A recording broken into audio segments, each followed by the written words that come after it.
but it's not sticking, so that's always a good thing. Just like our Animal Crossing island. We've got some light snow. But I think they think it's going to stick, or a little bit of it is going to stick. In 3, 2, 1.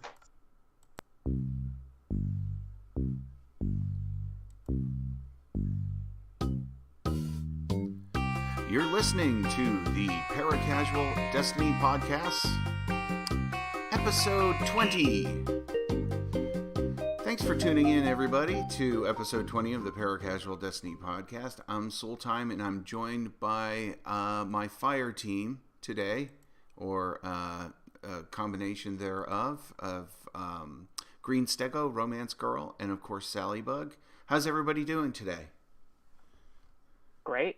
Pretty good. Feeling all right? Good. Mm-hmm. Well rested, it sounds like. Wow. Well rested. That might got be some debatable. Coffee in me. Yeah. We went to bed like wicked early last night. I'm feeling so well rested. Oh, well, that's good. I went to bed super early as well. Woke up early, got some chores done. The only sad part of all of that is that I have already finished all of my coffee.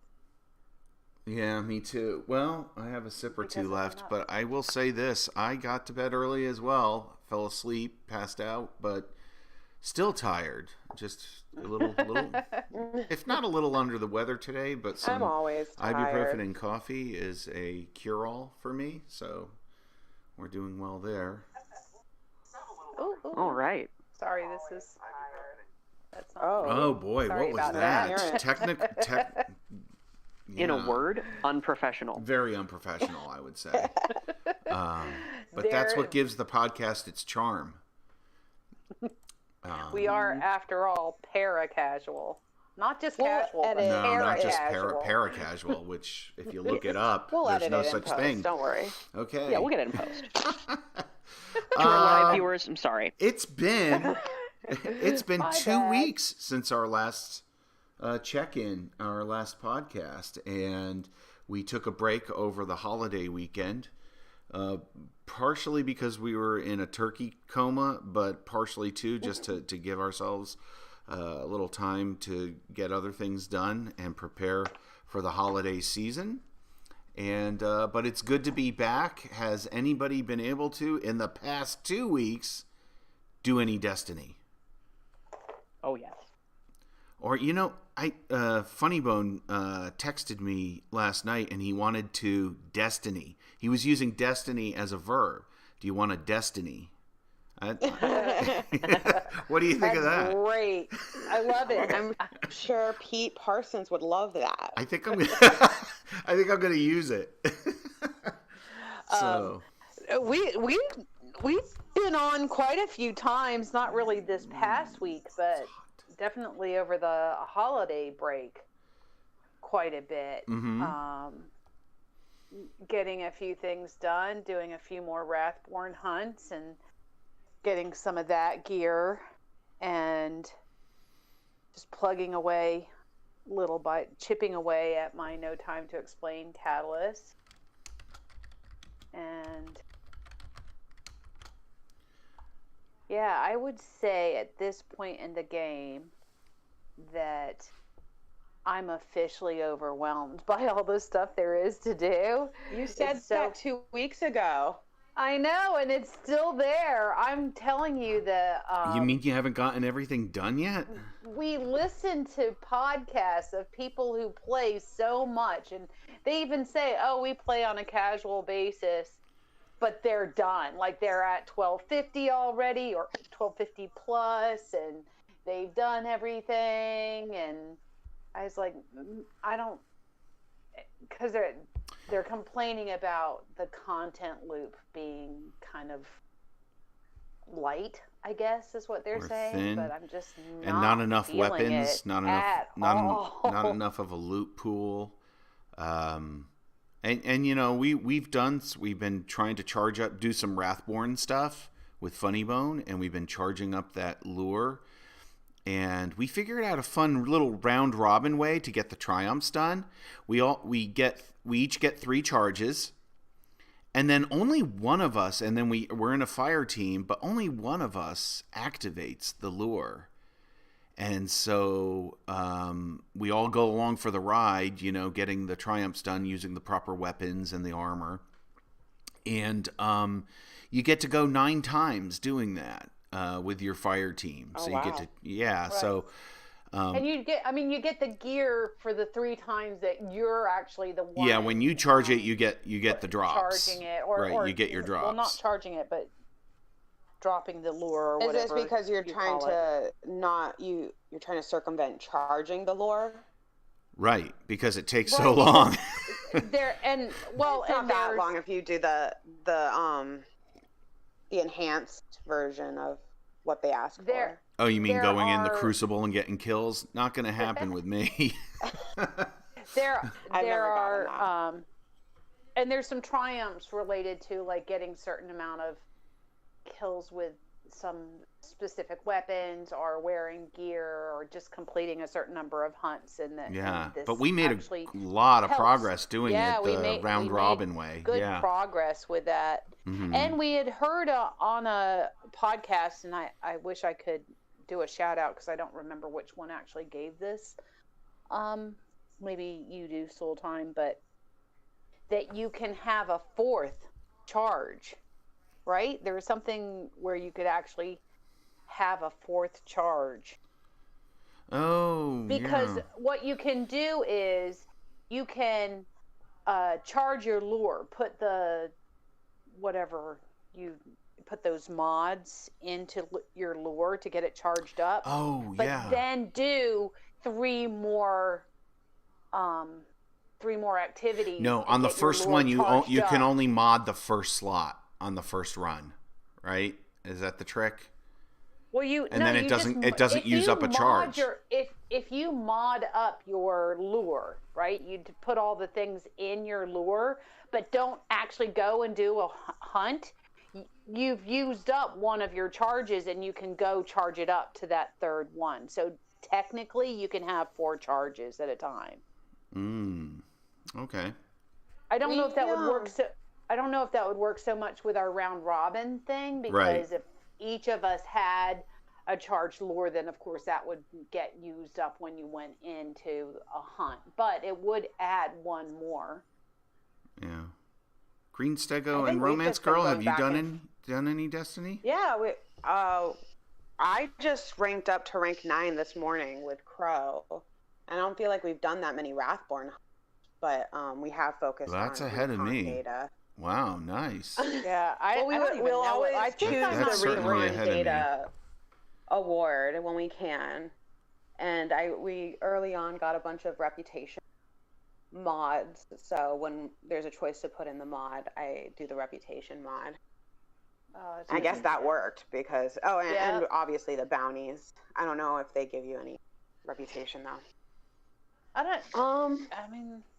But what we've been doing though, haven't had any trouble charging our lures, just going back and forth in gameplay, I guess, because if we don't, we'll just kind of notice, our lures are charged. Let's get them uncharged by doing Wrathborn Hunts, and then we'll go. So you're doing. You have to do Crucible, Strikes, or Gambit, right, to charge the lure. Yes. But underneath it has like 2 bonus methods for charging it. So sometimes that's like generate orbs of light, and so. Right.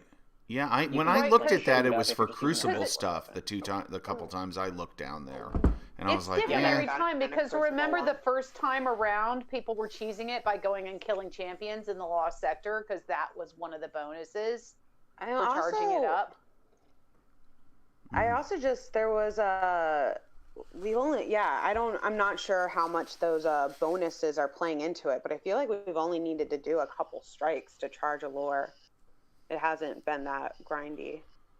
Well, it technically is 3 activity. Like if you weren't doing any of the bonus stuff, it's 3 activities per 1 charge. So either 3 Gambit matches, and that's 9 if you wanted to get it fully charged up to the 3. I guess, but I'm not really paying attention to it. I'm just kind of, if something's asking me to do strikes, something else in the game is asking me to do strikes, and then later I'll notice, oh, I did strikes and I charged my lore. Right, right. It's been a little more organic for me, is what I'm saying. Well, that's cool. Like, anything. like you're charging it without even trying because you're doing other stuff.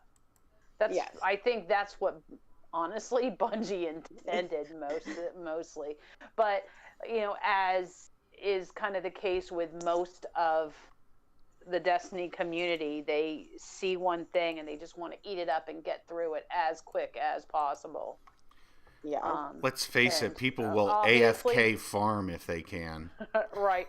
And obviously we're not in that mode, right? We don't play enough to, but when we do play, we kind of, since we don't play that often or don't play as much as we want to, we try to make the time that we do play as efficient as possible. Mm-hmm. So. Well, anyway, cool. It's been fun.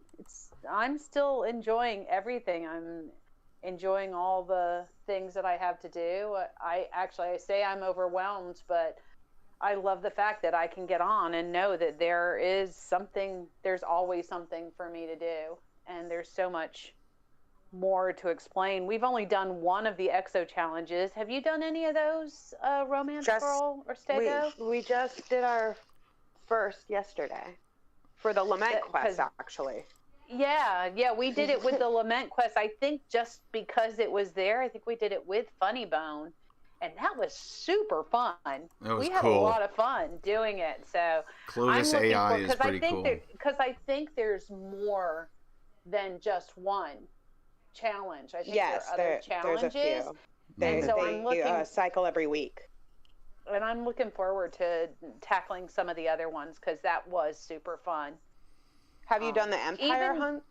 Even though it was jumping puzzle related. The Varric's Empire Hunts? I've done three that you're supposed to do, right? I think we've done the original one. The original three. Yeah, I think we've done them, but not the higher powered ones. But not the higher powered ones yet. No, not yet. I mean, we haven't gotten to a point. I think we tried once when we were a little bit lower power. I think we were all like in the teens, the 20 teens, and tried one of the powerful lost sectors, and it was like spinning our wheels, and we said, yeah, we're not quite ready for this Not yet. ready for it. Right? I saw that and I was like, I'm not going to even tackle that until I'm overpowered for it. Right. So there's so much to do because we're still on that power grind to try to get to the 1250 to open up, because even there's still so much to do while I'm not 1250, and then once I get there, and they're bringing there's back all that other stuff that will be open to us to give a try. They're bringing back the dungeon, and that's next week. Stego and I haven't even finished getting our fragments. We just unlocked the next step of our Born. Yeah, I haven't gotten a single fragment. I haven't gotten a fragment or an aspect. I don't even know what to do to get it. I know. I would recommend focusing on the Born in Darkness quests and definitely go all in on your stasis subclass. Okay. If you go on your quest menu, you don't. The Born in Darkness. Neither have I. I thought we finished it. Oh, well, you do multiple, right? They keep coming back, or there's more. Well, you get the other grenades. You get the other two grenades. Yeah, to get the grenades and the frag. That's what or maybe I'm getting confused. Anyways, if you go to the quest menu, instead of just looking at them all at once, I recommend just going to the Beyond Light. The filtering. The little filter feature. I like that. Yeah. Yeah, that's so I think it starts with New Light Quest if you have the New Light Quest, and then the third one is the Beyond Light. So the first one would be all, the second one would be New Light, and then the third tier, you can look at your Beyond Light Quest. Yeah, but of course, prioritizing the seasonal stuff, because that we only have a certain amount of time to do. I mean, I know we've still got plenty of time to do it, but we've also know that Dawning is coming eventually, right? In the next couple of weeks. Mm-hmm. and there'll be stuff. Yeah, I'm just saying it would not hurt to focus on getting your stasis subclass. Yeah. Oh, we have the stasis subclass. We just don't have any of the fragments fully decked out. Yeah. Born in Dark exactly just unlocks the extra grenades. Yeah, but then I might miss out on Season of the Hunt. You won't miss out. And I want the seal. Season of the Hunt is that hard. I've only done a few Wrathborn Hunts, and I'm already rank 9, and it looks like the upgrades only go up to rank 10. You've been playing. That's good. Mm-hmm. Not that well. Yeah, I think I'm rank. This is the most I don't you've know. ever I'm a played. higher rank than Stego, but Stego and I usually play together. Yeah. Right. What's your where are you in the season pass? If you know. I was gonna say, Stego, where are you? Because I know I'm like 5 I'm higher. 39. Or 10 higher. I think you're 46 or something. Yeah. Okay. So clearly, yeah, I'm higher than that, but I think that's because I've been doing some stuff with Beyond Light, and just sometimes when I know I only have a little bit of time, I may just go down to the tower and pick up the gunsmith bounties and go do those. Yeah, we're trying as hard to continue picking up bounties. What rank are you, Salliebug? I'm like in the 50s, like somewhere in the mid 50s. I'm opening dim as we speak. Is there a way to tell? Oh, wow. Yeah, I think on your progress page. Let me go to progress. And then speaking of bounties and seasonal rank is 67. I'm at 67. Wow. We might be going over it. This actually might have been the reason I'm further along, I think, is because I've made it a point, like Monday night, to hop on my alts to give our clan the full 15,000 clan XP for that week. So, and I just do patrols, basically. I just knock out patrols in the EDZ with those alt characters to give their 5,000 clan XP to our clan. Thank you to our fearless clan leader for keeping the clan afloat. Well, it also puts my seasonal rank up an ungodly amount. Holy cow. I mean, and I don't think that you're, in all honesty, I mean, you do it because you like to and it's fun, but I think our clan is at this is the most active we've had of our clan in a while. Shout out to the clan members. And we have some new members as well. Right, we have. I don't think we have to. Logan, shout out to Logan. Shout out to Nick. Nicholas has been doing a lot of work, and of course our Richard and Pelham have been nailing it. And even Jerome's been hopping on Destiny a lot. I see him on a lot these days, and we have a new member as well who just joined, a friend of Logan's, and of course Funny Bone's been very active as well. And man, that clan banner is shooting through the roof. And not to mention C-3PO getting on. Oh yeah, she's part of the clan too. Our granddaughter C-3PO's on, and she has been playing and contributing. She likes to do patrols and things like that. So, every 250 XP adds to the banner. So right. I think what I was going to say is, you used to get on your alt characters just to ensure that we would get to that highest ranking. But I think being that we have such an active clan now. Well, I'm also clan leader, so it's a lot of pressure. It's not necessary. I think that our clan in general, because of all the stuff they're doing, we'll get to it. The truth is, I don't want Pelham showing me up. But you need to stay at the top of the leaderboard. The top of the leaderboard in the clan. A request from the chat from the Funny Bone. What does Stego think about the Funny Bone? The Funny Bone. What does Stego think about the Wrathborns? The Wrathborn Hunts or the Wrathborn enemies? The family, the Wrathborns. I think you can't answer one without answering the other. So I think the Wrathborn Hunts are fun, but a little easy mode. I think the ones that are on the ground. We got the Lament and. So, what have we done in Destiny lately? You got the easy button. The Lament is the new falling guillotine. Yeah, but we're talking literally like 2-second melt.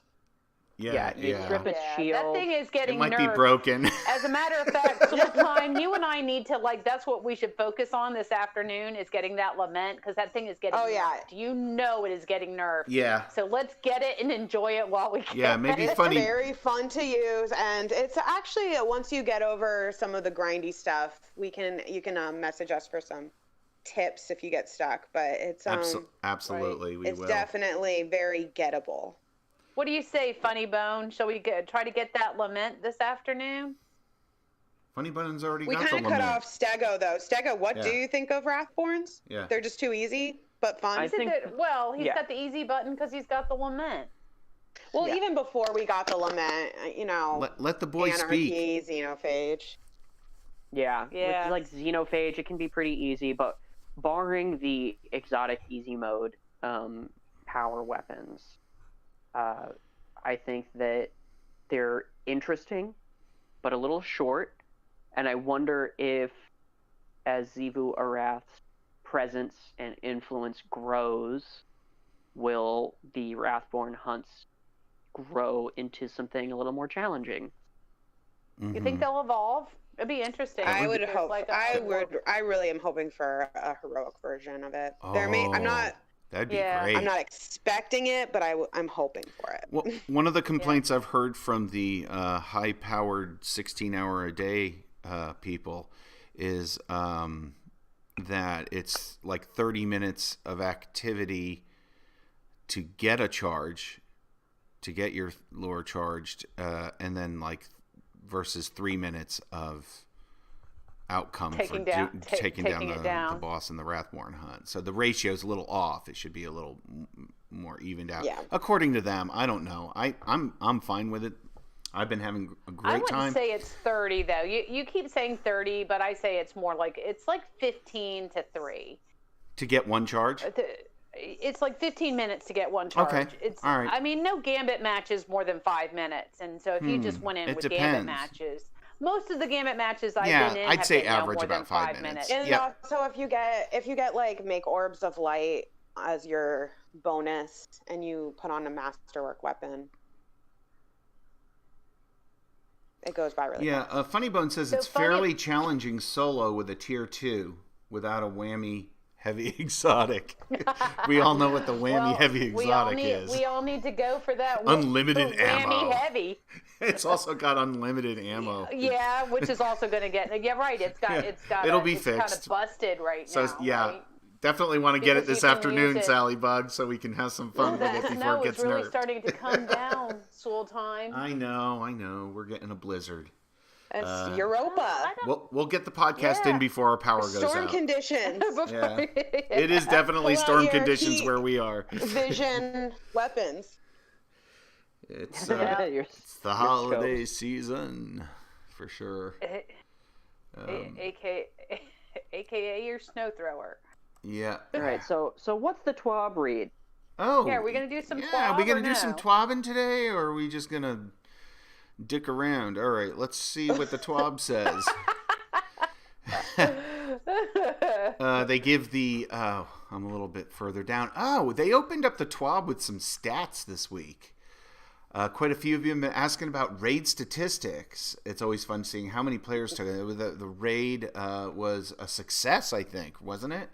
The most people ever cleared it in the 24 hours, which is fantastic. I was boggled by these statistics. This is pretty amazing. How many people did it? Yeah. Yep. Do you see the jump from Garden of Salvation to Deepstone Crypt clears? Yeah, I Unique raid activity clears. That's this row right here, Salliebug. I don't know if you're watching it for on the plus pod. 10 day I'm stats. right here. Yep. Yeah, it went from 33,000 to 258,000. Wow. So, I mean, the question that I have about this, and the other stat that I would like to see is the how many actual active players were there at the time of that raid.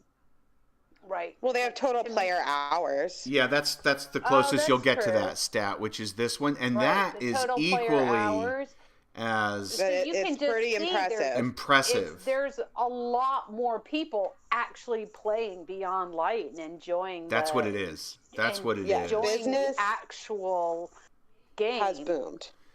Which raises the question, would Glad have tweeted out his elitist tweet had he known these statistics? So he's apologized profusely. He has. But we need to stop. Don't pick on the poor guy. I think he regrets it at this point. We love to amp up the drama here on this podcast, but he just seems like such a nice guy anyway. His overall point is he would like to see more challenging raids, I think. I think Dado put it a lot better. He just suggested to Bungie that, hey, maybe you could have a no contest mode with a higher loot tier for people who want that challenge, right? Just you could go into a no contest as a playlist. Just to have it as an option when you go into the raid, right? It's like, because now, in addition to that, they should have a contest mode after the 24-hour period. I'm sorry, did I say no contest? It was contest mode, right? That's what I meant. I think that's what Dado was suggesting. Yes, that would be an option. Anytime you went into the raid, you could go into. I know they've tried to do like the challenges that you could pick up from Hawthorne. I've just been ignoring those, quite frankly. I've never done any of them. But so I think they've tried to like put those challenges in, and I know they did those even for the Leviathan. But it'd be nice if just for those players. I mean, it's not something. Yeah, those are more like puzzle challenges, though. For if they want the enemies to be harder, they really just have to downgrade their own gear. Mm-hmm. I think. Right. I mean, they could give themselves the challenges, and I know that they do that. But that doesn't come with increased rewards, which is what everyone really wants. But I don't think that number. I think that it's a bonus, and I think it's good for the game that there are that many people who not only attempted the Deepstone Crypt, but actually got it done within that first 24 hours. Oh, absolutely. I think it's a positive all in all. It's good for the game. Good for what's good for the goose is good for the game. As much as you want to be part of an elite group that say, "Oh, hey, I was one of only 500 who completed this raid versus one out of 30,000," it just doesn't look as it doesn't look as elite. But in reality, Bungie doesn't want a bunch of people who are elite. They want more people playing the game and enjoying the content. I don't think that was Glad's overall point. No, I don't think that's what he was trying to say, but that's what people were interpreting it as. Yeah. I think he just said, I want more challenge, Yeah. Yeah. He enjoys the game, he enjoys the gameplay, and he wants the challenge. Let's talk less Glad and more charity. And let's put it put it this. We've got over 979,000 have gotten that whammy exotic sword. Right. Yeah, that's a huge statistic. Unlimited ammo. That's huge. That's on my to-do list today for sure. It's powerful. Yeah. And so they give an update on their charity drive. And as for usual, it's just, these numbers are just as great as the raid numbers. At the time of this writing, they've raised 450,000. I think their goal is 2 million, and they should be able to do that. I think they reached 750 already. Oh, wow. Guardians knocking it out of the park. That's just 3 days later. I'm kind of excited for the incentives. I think I'm going to get on and get They released the Hunter one. Donation. Yep. They released the Hunter incentive. The Hunter fan art, not concept art, rather. Yeah. Concept ornament. And then I'm looking forward to the incentive where they have someone doing lore readings, right? Oh, yeah. It's past 1 million, right? Yeah, so I'll do my part. I'm going to get on and do my Christmas donation as I usually do, so. That'll be fun. It's a great event. Yeah, it's a great event. It's Bungie does the charity right. Oh my goodness, yeah. They know what they're doing. They've got that part down. I'm really digging this Titan. I don't know if you guys have seen this yet. This Titan Dawning ornament looks pretty cool. I'm partial to towel. Dawning stuff. I don't know why. I just like, like that the I'm a aesthetic. fan of the Dawning aesthetic. I'm a fan of the aesthetic. I've always That's been. correct. I remember early on when I got the very first Dawning cloak, and I was like, I'm never taking this off. Yeah, This you is were in the most tears. beautiful- Tears of this joy. is the most beautiful thing I've ever seen, and I think I wore it for like 6 months straight. I Yeah. just kept infusing other things into it. I was like, I'm never taking this one off. We This is we just too wiped many beautiful. times during the raid because you wouldn't switch to a better cloak. So not true. Okay, moving right along. This is a good TWAB. If you'd like to chip in a few bucks, there's head over. There's a link here, everybody. So go to the TWAB at Bungie.net and break out the cash, donate, and feel good about it. And they have the different tiers things every 100K after reaching 1 million. Guest gotta lore say, reading. what a Who's the great guest? idea. Who's gonna be the What a great- guest? What a great idea to like be giving. I think it's tablets, right? They're giving tablets to the children Yes, who are like tablets in to- hospital. Exactly. Yeah, just some. What an awesome it's like comfort idea, food right? for them. Because yeah. not only that, because especially in the time of the pandemic when they probably have a limited amount of people who are allowed to come and visit them, to just be able to FaceTime with them by Oh, giving man. them a Yeah. tablet. It's just such Good an point. awesome idea. Yeah. So, great idea. Well done, Bungie. Keep it up. Great charity. Yeah, so I'm looking forward to the the Warlock Universal Ornament concept art must be out, and maybe even the Hunter is out. You said Yeah. Yeah, I she saw said it the on Hunter's Twitter. already where out. is it? And the Warlock. Not Yes. it was after this TWAB. It was after the TWAB, but the concept art is out for both of those, for the Warlock and the Hunter. So we need to find it. It's not going to be on this page. No, I changed the page. No, well, Maybe here. I'm watching you just scroll on. Well, there's the an actual 8-second TWAB delay. page. Oh, okay. I'm in the wrong place. I don't know where it would be. It's probably on their social media. Yeah, it might be. They put the Titan on the TWAB, but I think you're probably right. You're probably right there. So let me go back to the TWAB, which is right here, and after the Titan, we have Return of the Banner. Oh, Romance Girl's favorite, Iron Banner. I don't know about that. I don't know about used that. to really like Iron Banner, but I used to love it. We know how Salliebug feels about Crucible and Sooltime too. right. Well, but the thing they is, don't like Banner, it. the I Iron don't Banner like- used to be a time to really power up and level up, and it's not that anymore. well, I'm not at the level to do it because it's power enabled. So I know that I'm not at the right level yet. Do you What think? power are you? 12, 20, maybe. Oh wow. With or without the artifact? With the artifact, maybe With the 25. artifact. Oh yeah, so I think because No, I think you're I'm higher like than 12. that. I'm 1225 without the artifact. Okay. Okay. All right. That So, sounds more I like think it. that- I'm That's right. It might be- 1235 with the artifact. Right. So Okay. you're at the same place probably with me as 1225. I don't know. For me, I think that's a little bit too low. I think How do you know your power without the artifact? if you go to max power, well, Dim will show you.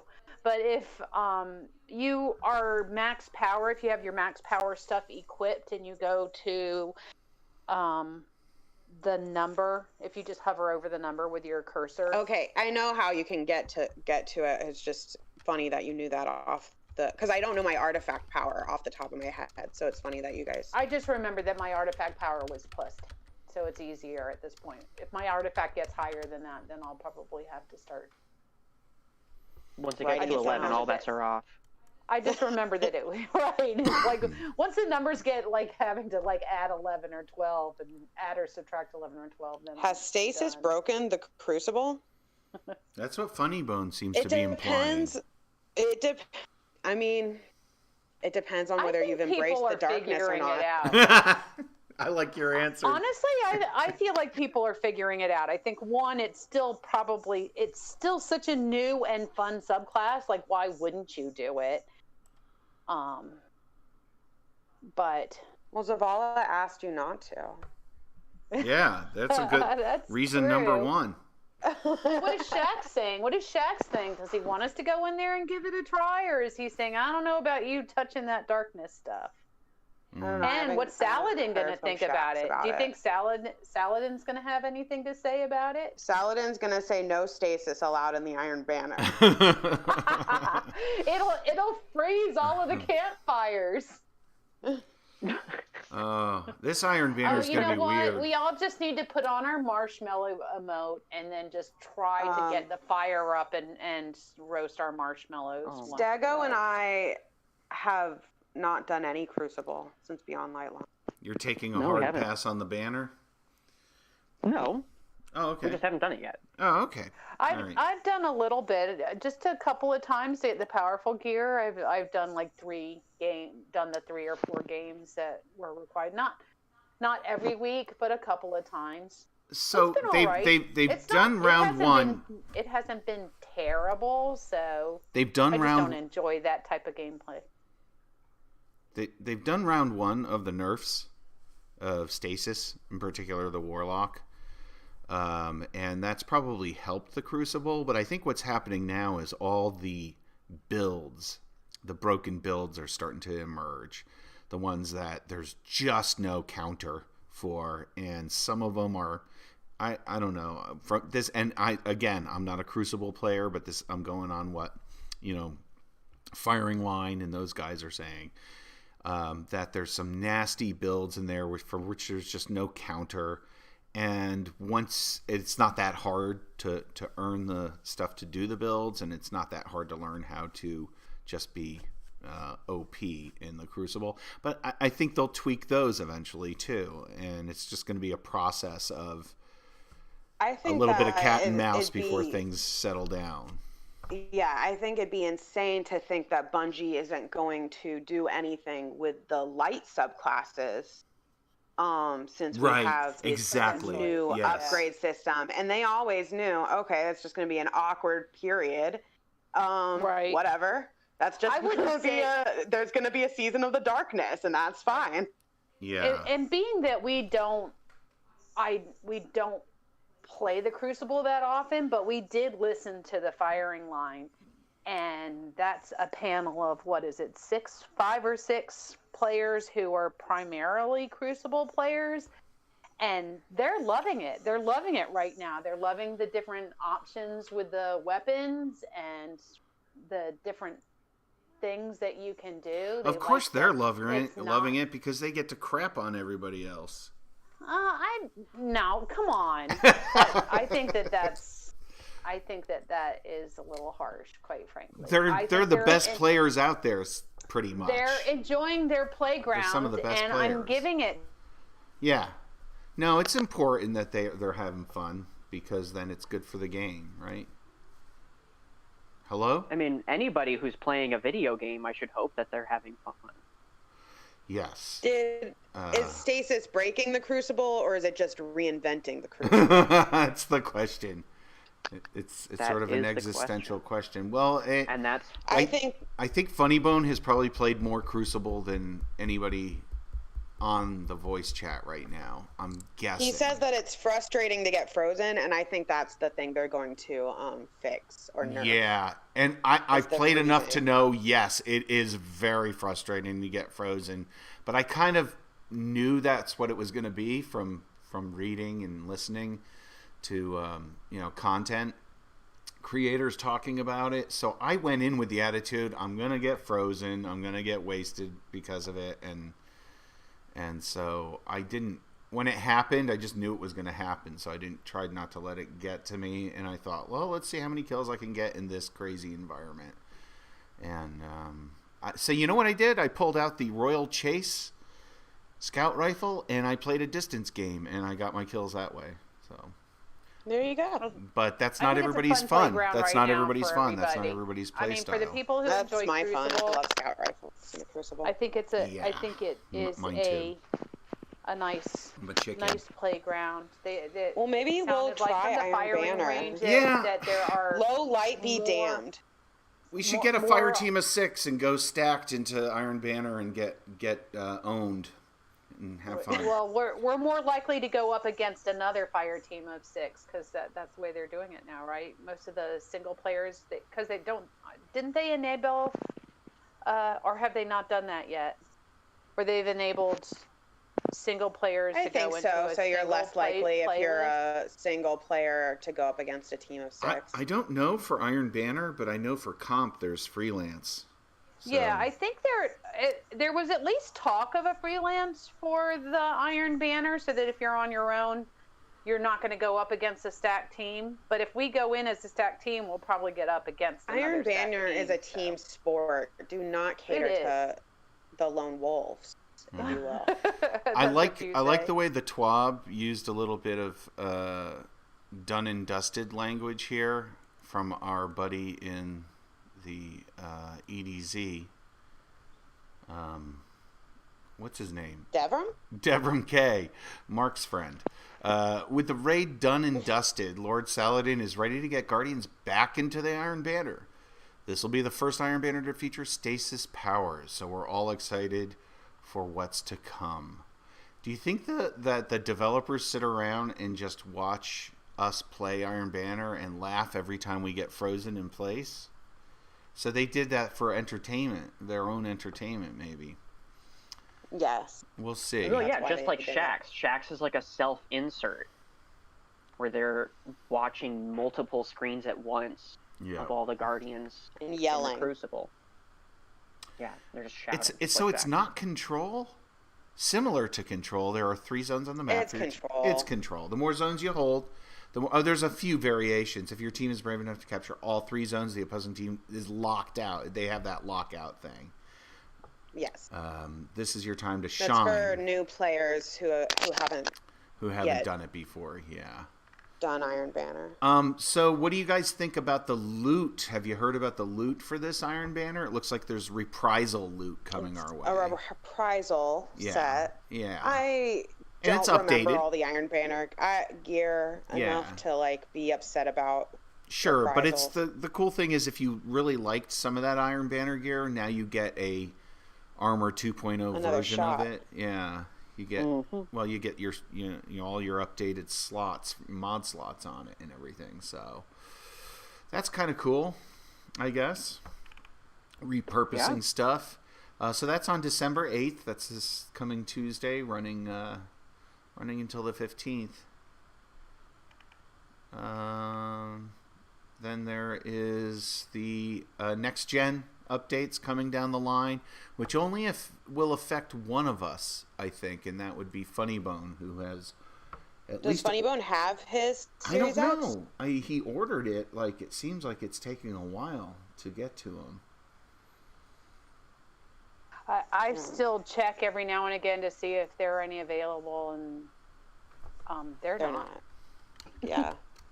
I think it's they at do this little point. Inventory updates and they immediately sell out. Yeah. They'll be like, Walmart has a supply, and then it sells out. Well, that's good because I think both these PS5 and the Xbox Series X are giving consoles a good shot in the arm, giving PC a run for their money. Or at least balancing out the platforms. The closest, I think. Well, it's obviously the closest we've ever been. Yeah, it's narrowing that gap, right? Narrowing the gap. Narrowing the gap. It's still pending from Microsoft, according to Funnybone. So, okay, all right. So he can't speak to.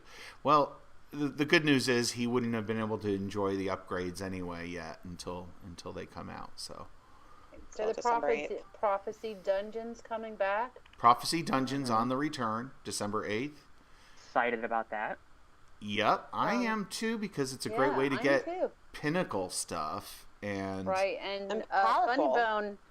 Funnybone, you haven't done. No, Funnybone hasn't gone through the Prophecy Dungeon. We've done the others, and so good. So good. It's so the best much dungeon. fun.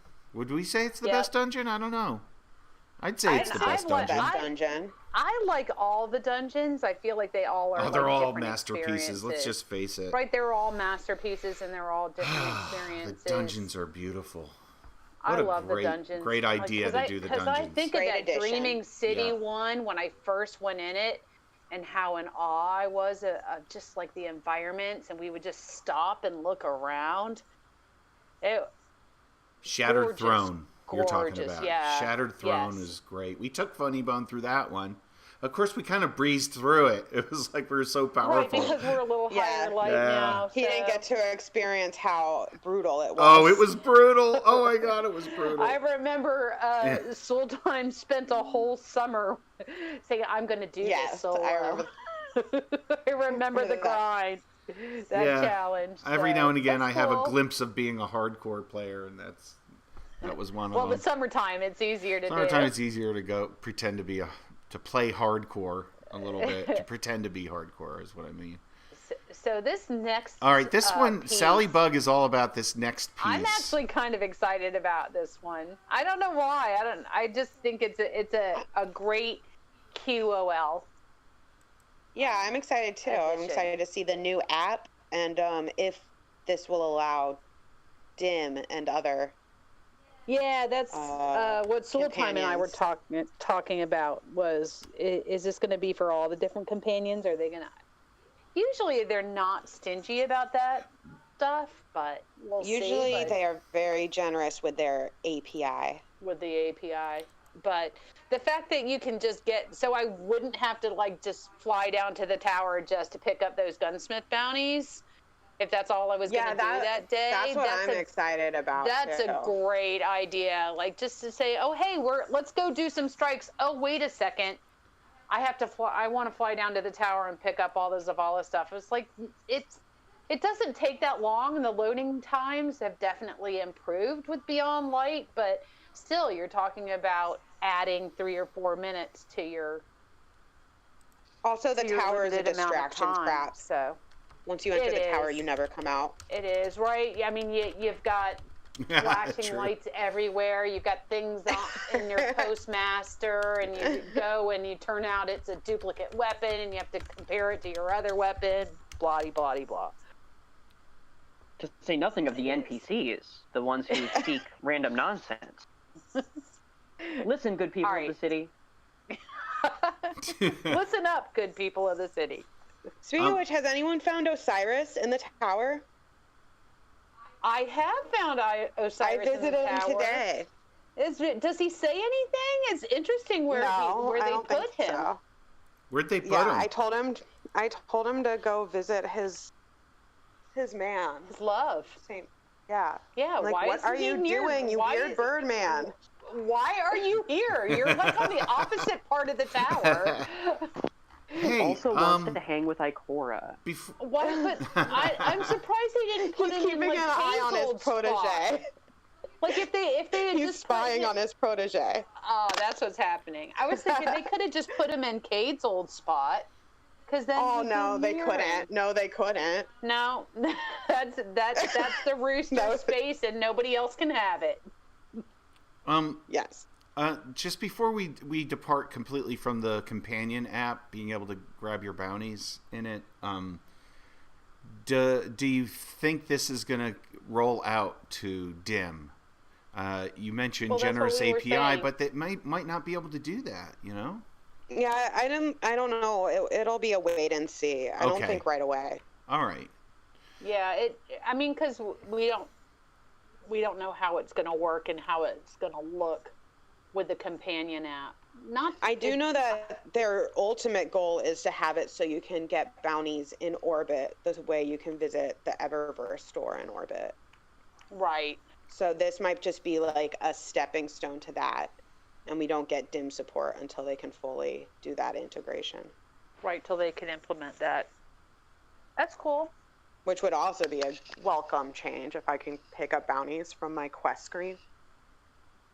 Oh, yes. And that would be a great QOL. In the name of time, since we're coming up on our special sections time here, I am going to suggest that we forego the line items of the many fixes, the many bugs, and the many bug fixes that comprise the remainder of the TWAB. And it's just Bungie staying on top of things. They're aware of stuff and they're fixing it as fast as they can.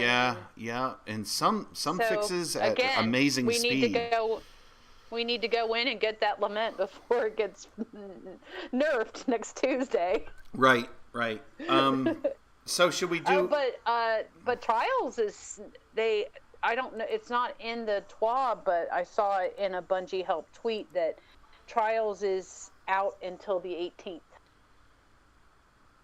Yeah. Oh, okay. They found the bug that made them close it out last weekend. That was the weekend of the Thanksgiving break. And they started it and immediately shut it down, like within 2 minutes because of a bug. And it's taken them a while to figure out how to fix that bug, and they think they have a fix. And so December 18th. But it's going to take some time to get that bug fixed. Just in time for Christmas. Anticipating having it back by December 18th. We'll shout out to the Bungie IT team who probably is working very hard. I'm sure on that. they're working feverishly and probably quite a bit of overtime hours trying to get that going, because I know that their goal was to have Trials out right at the beginning, and so the fact that it's like a whole month delayed is... I forgive them, but I'm not a Trials player. I forgive them too, and I think that the one thing that I feel like it's done is it's gotten all of those content creators, at least, who have been Trials oriented to dip their toes into other aspects of the game and enjoying it. So that's kind of cool. All right. Is it time for a quick coffee break? Yeah, except I have no more coffee.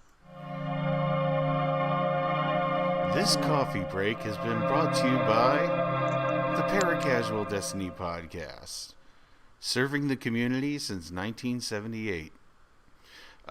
So yeah, I think in lieu of coffee, maybe I could bring us some waters to wash down the Salliebug, since we're probably going to be doing a lot of snow removal. If you want to just come and grab this. Sure. I'll come. Water bottle and refill it for me. I'll come get it. In the meantime, maybe we can start the lore segment, affectionately known as A Touch of Grimoire, with our host, Salliebug. What do you have for us this week, Salliebug? Well, being that we've been talking about the whammy exotic sword, I thought, and the lore from this kind of blew my mind, really. And so I'm going to say right now that if you haven't gotten the Lament or read any of the lore behind it, there's a spoiler coming up. So just turn off the podcast now. Or pause it. Jump ahead 10 minutes. It usually takes us about 10 minutes to get through this, and then come on back. Yes. Spoiler anyway, alerts. It's a spoiler alert. So we're going to start by just having Stego read the entry from that whammy exotic sword, also known as the Lament. Take it away, Stego. The last thing the Vex ever heard, the grinding wails of a vicious banshee. From the desk of Clovis Bray. Dear me. For one who has delved into some of the greatest secrets science has to offer, you would think I'd find speaking with oneself rather monotonous. However, this very letter represents a successful culmination of all I have worked to achieve. You'll have questions, no doubt. Hopefully by now, the AI has answered most of them. Except one. Why? Legacy, of course. Is the answer you'd expect from me. And rightfully so, it's not wrong, but it's only part of the story. Frankly, I'm alarmed. For all my successes in scientific research, I have lacked any substantial findings of an afterlife. all I can find is death, an infinite nothingness. No remembering my loved ones, no seeing them again, no feeling their touch or hearing their voices.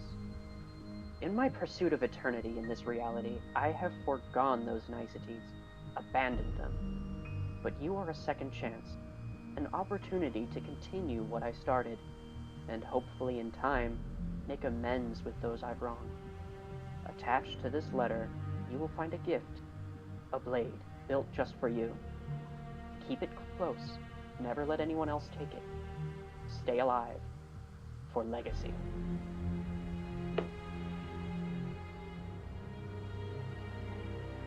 Nancy.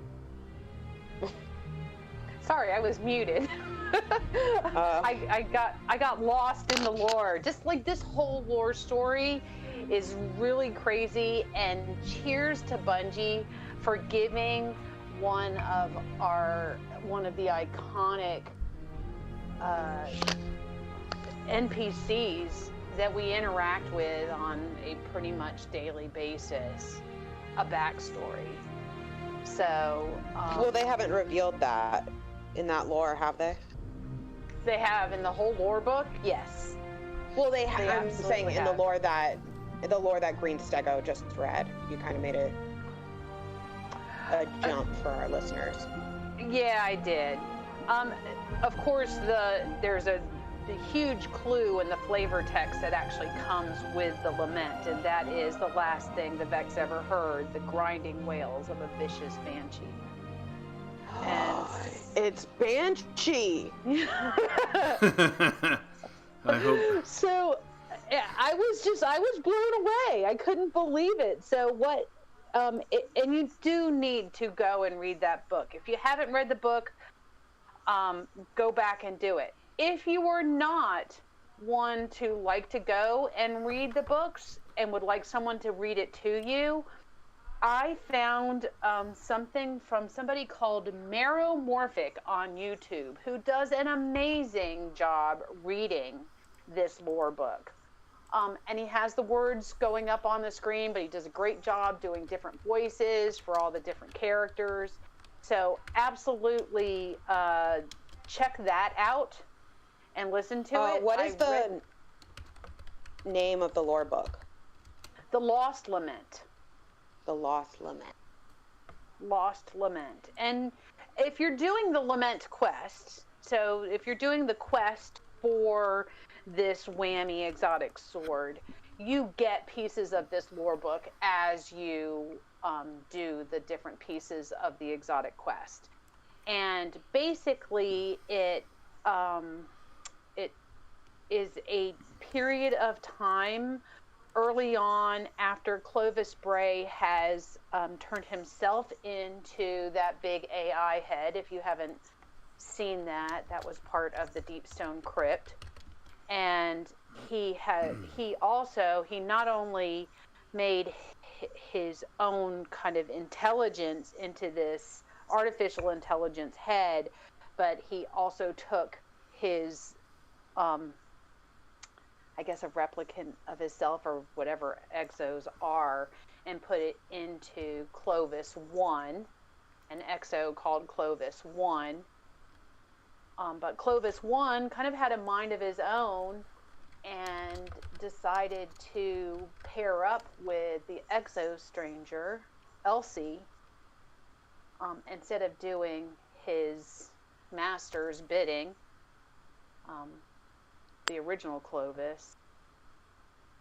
And that whole story kind of is part of this whole book.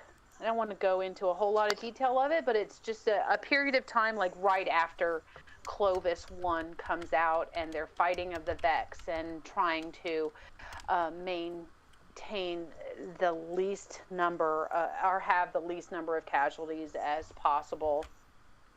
There are times when they're fighting against the AI because Clovis, the AI, the big brain, just wants to maintain his legacy and wants to keep the exo science program going. And so his is self-preservation, whereas Elsie Bray and then eventually Clovis 1 paired together to try to save humanity. and fight against the Vex for that reason. And I'm not going to give it away too much, but we know that he eventually turns into Banshee, and if you want to figure it out, read the lore book or listen to Meramorphic, read it to you. One or the other, but it's a great read. It's a great backstory for Banshee, and I love the connection between Banshee. Now we know that Banshee and the Exo Stranger have a connection, and it makes me want to go back and listen to some of the ramblings of Banshee, even like back in D1, and see if do you think they knew all along? Any clue? Well, that's the thing. Are there any clues that's what I was wondering. Like that they knew all along, or did they say it's time to give this character some backstory, and this is a perfect time to do it? Well, I don't know. They're doing an Exo backstory specifically, and Banshee 44 is definitely our most famous Exo vendor. Right, and they do talk about how like it's extremely rare for Exos to go through that many iterations, right? Yes. Like what we know of is a high number. Banshee is his mind is a little wobbly. Right. And he has bad memory. And they kind of address that as well in this lore book. So yeah, all we knew is that he had gone through a bunch of reboots, but we didn't know why. And now we know why he's gone through so many reboots, and that it was generally a noble way of just fighting against a Vex invasion. So they also talk a lot about this the portal that we end up going to in the Glassway strike, which is nice too. You kind of like get an idea where when they're talking about the area, if you've been through that strike, you can actually envision where they're fighting and what they're doing. So that's cool too. So no, I have no idea. I have no idea whether they had thought about this early on and that they knew this was going to be Banshee's backstory, or if they just decided to pull it in, or they just said, "Hey, we need to. He's an Exo. Let's give him a backstory, and hey, writers, go to it. See what you can come up with." So yeah, I don't know. Either way, it's great that Banshee has a backstory now, that he has a connection with Elsie. Technically her grandfather, right? Which is kind of interesting, and it also talks about a iteration of her grandfather anyway, and it also talks about potentially where the first Stranger's rifle, the first iteration of the pulse rifle, came from, is also in that story. And I think we're probably going to touch upon that next week in our next lore What, you segment. don't have time to explain? Giving you a foreshadowing. Had to be said. Of some time to explain about the no time to explain. So yeah, there we are. That's our lore segment. On that. Well done, Salliebug. Definitely, the story. All of the lore and Beyond Light is just, they're hitting it out of the park. This is like Bungie at its absolute best. As far as, I mean, I don't know. I'm as excited about all the stories in Beyond Light as much as I was like in those early on stories with the Taken King and the backstory of the Hive. As well as, if you've been playing since year one Destiny for 6 years now, this is where you get to cash in, because you're so immersed and there's been so much storytelling going on, so many characters introduced that come and go, and what's happening now is that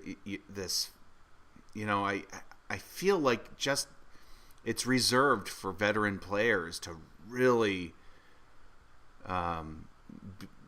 be entertained by these loops that are coming, that closing up some of these storylines, and then just like revealing, I mean, this is a character you've been going to regularly for 6 years and you never knew who he was until last week, and it's like, wow, man. It's so cool. Yeah. It's unbelievable. It was so cool. Yeah, because you're invested. Absolutely. If you've bought in and you're invested, now's the time, and Bungie is delivering. Big time. Right. I mean, we're even like getting more backstory, like with Osiris and Saint, and just it's great. It's just having more of an insight to who these characters are and what their relationships are and how they interact with each other. It's just awesome. It's just awesome. It's been a lot of payoff. Right. And so you've been speculating. Like I sometimes, you know how when you go into the tower and you go into your inventory and you're doing brain work and maybe you're going between your inventory and dim, but you happen to be standing next to an NPC who's just giving out those random lines. I can remember so many times standing next to Banshee and just those classic liners of "I forgot where I put it," or just like he reminded me of like the quintessential sort of deer hunter, shell-shocked Vietnam vet, who. And then to hear his backstory, and it's like, well, yeah, they nailed that character. He is sort of a war veteran and the guy who saw atrocity and has identity problems. and didn't come out of it had to be unscathed. reset 44 times. So cool. So cool. I love him. I love the character. And that his name is from a nickname that they gave him from the sound of that sword. It's so cool. It's just like the whole tie-in. It's just great storytelling. Absolutely. The lore is so in sync with the objectives and activities that you're taking on in-game. It's never been in this engaging for me anyway, personally. I mean, not since. I mean, I remember being in the same exact place with Taken King as well. Like when you were first learning about the backstory of Oryx and the Hive and those sisters, being as involved in that whole thing too. Yeah, it's good. It's good giving stuff. it a run. Good stuff. All right. So we do a little segment called the Destiny Sound Check. Just this week's a very, very short but sweet one. Kind of last minute, found this while perusing different Destiny sounds and soundtracks this week. So without any further ado, it is on to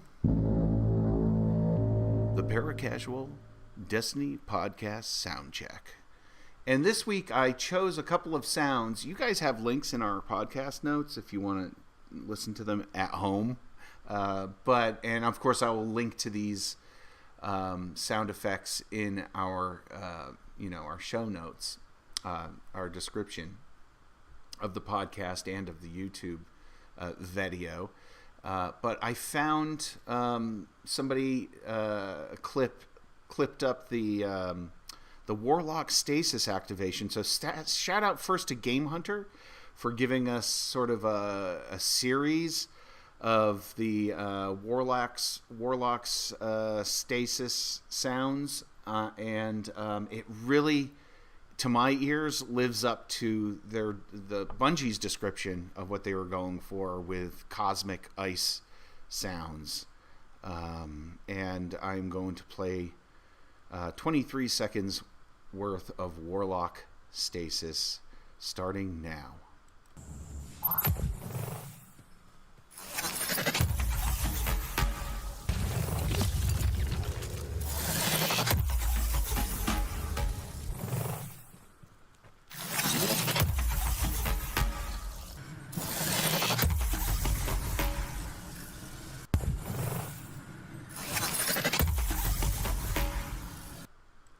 It sounds so cool.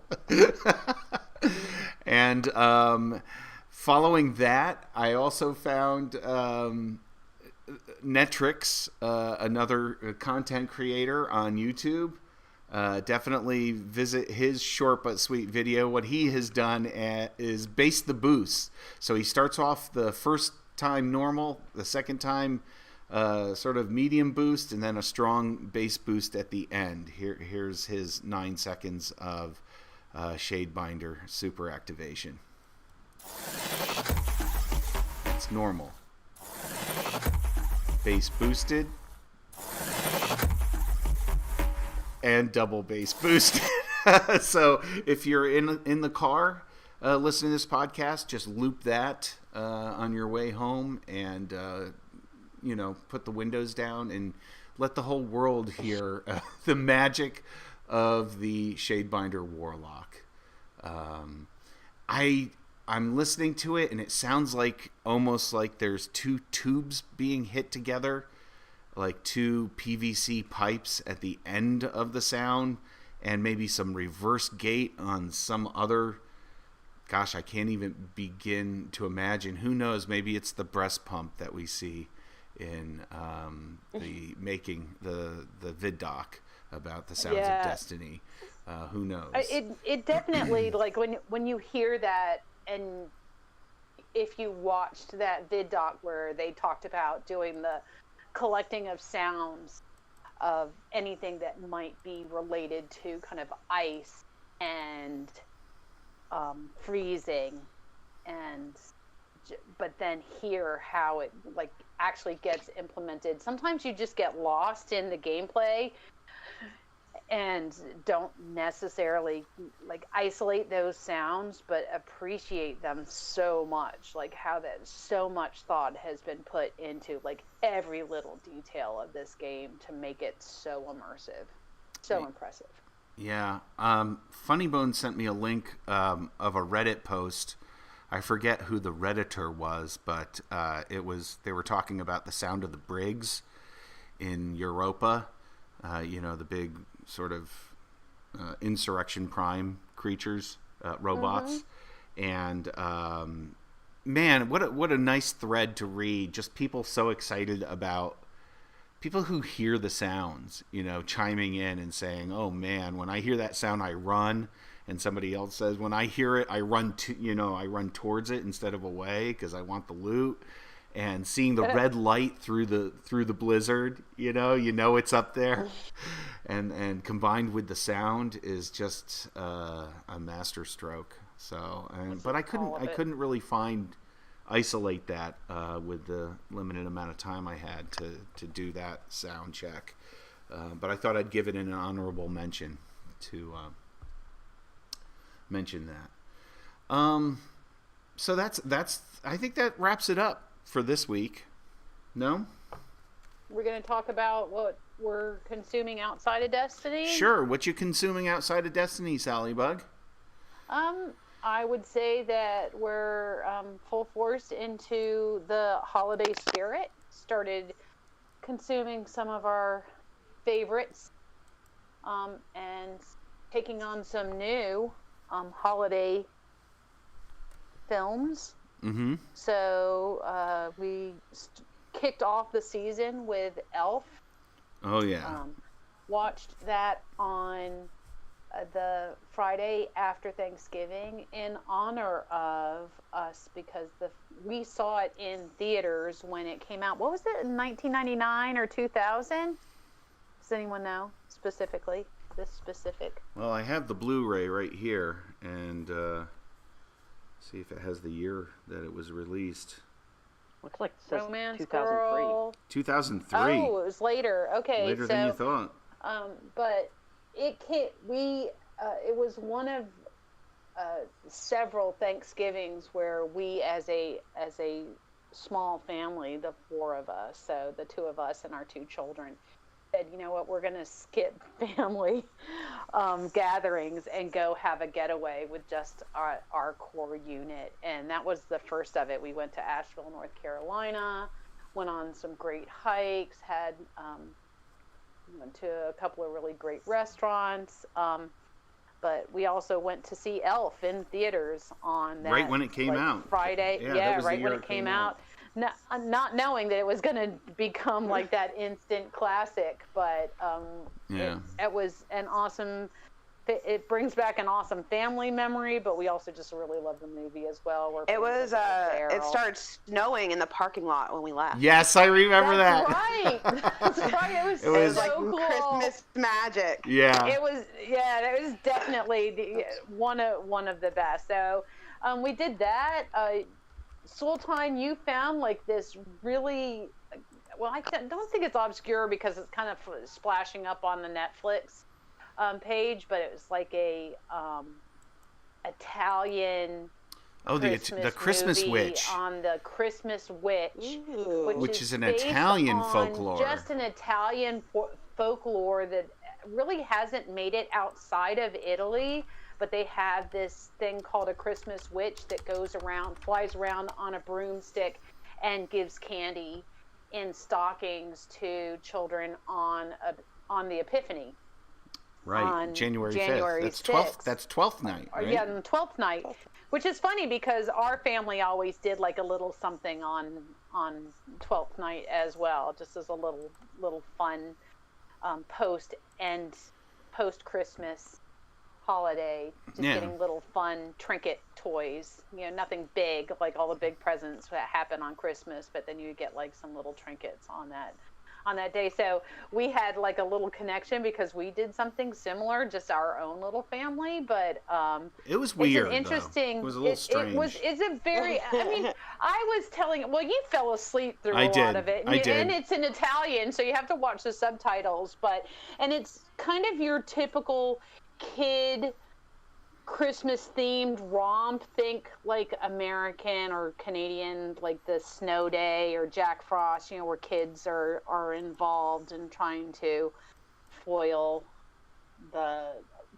either foil the villain or save Santa, one of those types of movies. So it definitely has that feel to it. It's not like iconic in the same respect that like Elf is, but it was certainly fun to watch, to learn about this like kind of obscure folklore that only exists in Italy. And to tie it in with Destiny 2, it was interesting. She actually had the Destiny 2 sparrow from Festival of the Lost that she was riding around on.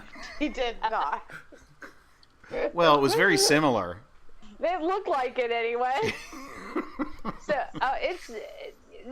but yeah, and then Sooltime, you also found look at you talk about it, but you found kind of another obscure version of A Christmas Carol. Oh my gosh, obscure might not be bizarro.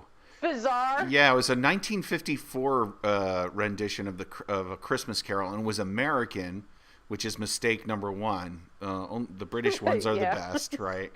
You can't beat the Alistair Sim. But I think it's personal preference, of course. But this one was just really strange. It had like a choral music soundtrack to it that was very bizarre, strange songs, strangely composed. They sounded a little, very professional, but off kilter. Just the composition was very odd. But the most bizarre thing about it was the very end of it ends with a song sung by Tiny Tim as the reformed Scrooge joins the Cratchits for dinner, for Christmas dinner. And the boy launches into the song, and the camera zooms in on the actor who's playing Scrooge's face, so that it fills up the screen and goes, and it just stays there, and it doesn't leave his face for about a minute and a half while he makes very odd, confusing, faces. 1 minute he's concerned, the next minute he's angry, and the next second he's chuckling and happy, and then wash, rinse, repeat, and it's one of the most bizarre minute and 30 seconds of television I think that probably exists, and very equal parts entertaining and disturbing. So I would recommend everybody to check out the last minute and 30 seconds of A Christmas Carol, the 1954 version. I think it was for some show. hosted it or something. I don't know.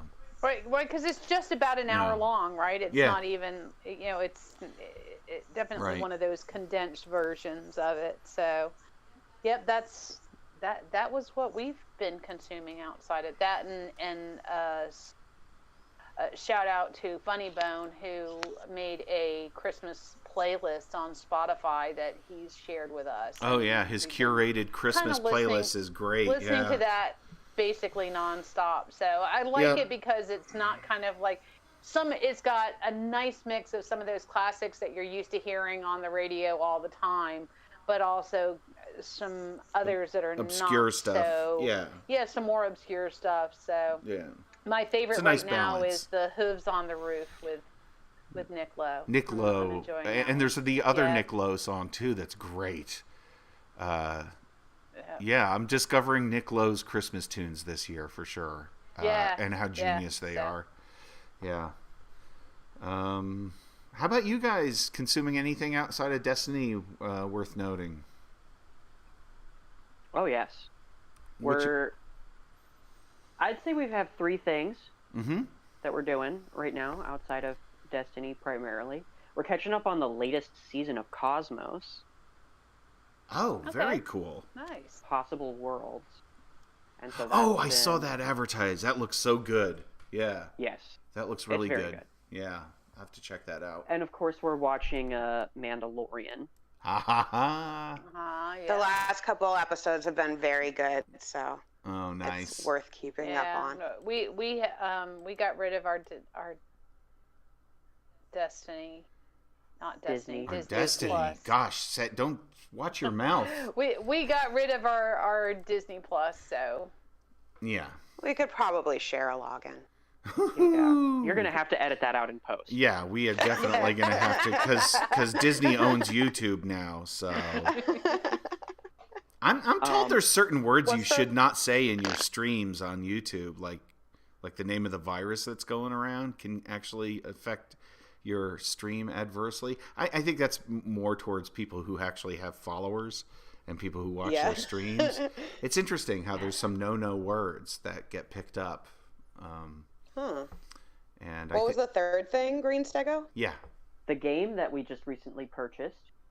Oh, yeah. Go ahead and talk about it. Me? Yes, you, Romancegirl. We got Crash 4. Yes! Is it fun? A classic. It is a lot of fun. I got to see Greenstego rage quit. Yes! He just opened up the home app and quit out of the game without any warning. Okay, that's better than throwing the controller, though, right? No, that's his version of rage quitting. Okay, so that's not so bad. It's challenging. You can say that. I mean, you did the Spyro reboot, right? You've done the Spyro? Yes. Mm-hmm. Yep. Stego, I could see now why you wanted Romancegirl to talk about it, for one thing. Is it like Cuphead difficulty? Is that what it is? Or what caused you to get upset? It was just a lot of repeated deaths, and then I didn't like the way that the game killed me. And so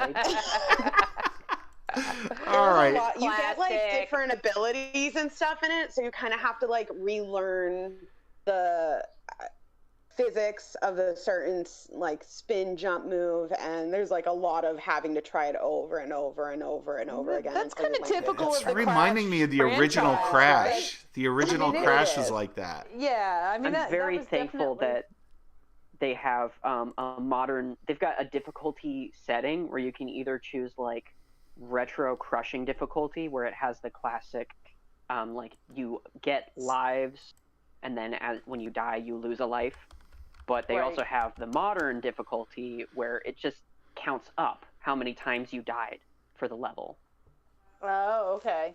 And then each death just sets you back to the checkpoint, so you can't run out of lives, and that is a welcome